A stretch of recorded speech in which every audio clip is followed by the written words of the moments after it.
I want to talk about Yik Yak for a second.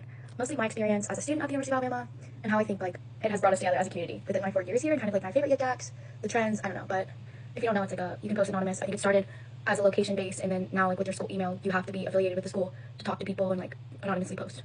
Obviously, this comes to the downside because any anonymous posting, people are hiding behind screens, like it can be dangerous and lead to cyberbullying, and like I've obviously seen issues, especially during rush, where people are like actually name dropping and gossiping, and obviously there's no place for that. And I've seen that Yik Yak is pretty good about taking it down immediately, but I don't know. There's obviously harm can still be done once you see those names, all this stuff. So there's definitely a negative side to this anonymous posting, but I think I would make the argument that it is an overall positive impact. Along with the negative side, I have mixed feelings about rush because it's kind of like sororities just throwing back and forth stereotypes and rumors, but it is kind of hilarious. Like if you're an active, like it's a way to get through the week, like it's all a joke. But obviously on the people rushing and like the potential new member side of things, like don't look at that. Don't let it ruin any perspective, like sway your mind, because it's all just like anonymous posting. So there's a plus and minus, but rush is like its own animal, and it's before everybody gets to campus, so it's just a bunch of sorority girls in town. But this was a P&M. I wish this is how we got into a sorority, so they can kind of bond together, but I don't think they should be on it, I feel like. And like another era of Yik Yak is homecoming Yik Yak, and everybody is complaining about pumping, and then, but it's a little more supportive, I would say.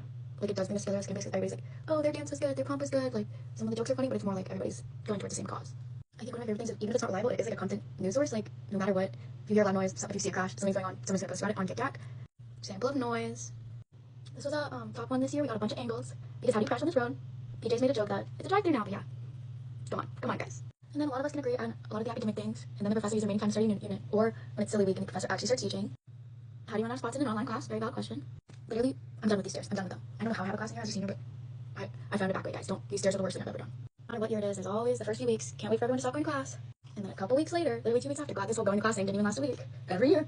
Here's one of my favorites. Kind of still need the information, but this, please. One major divide people always talk about: people's license plate, New Jersey, New Yorker drivers, and how rude Northerners are when they don't open doors. So yeah, people really mad about the doors. It happens every year. And yeah, definitely a divide between everybody hates Jersey on this app, and I can't deny. And also, I'll agree on how awful the Eduroam Wi-Fi is. That's a common one. I really loved the career fair ones. Now that I'm entering the workforce, hell yeah. One thing we can all agree on is how beautiful our campus is. So everyone posting all the pretty pictures is one of my favorites. This guy's been one of my favorites from this year because I haven't seen him in previous years. The lion does not use 2 wheels. Like I'm obsessed with him. He owns you right now, by the way. One of my favorite ones about this year and showing how our campus came together was this girl made this graveyard, and someone came by and destroyed them and stole them. 3.6K. And boy, do I tell you, we rallied together. I just hate whoever stole the tombstones, man. But we had a super happy ending with that. She got a lot of donations and decided to bring it back. So we love the graveyard. Oh my goodness. Gotta throw in the average SEC couple, of course. Obviously, there's 3 important things that bring us together. Number 1 is Nick Saban.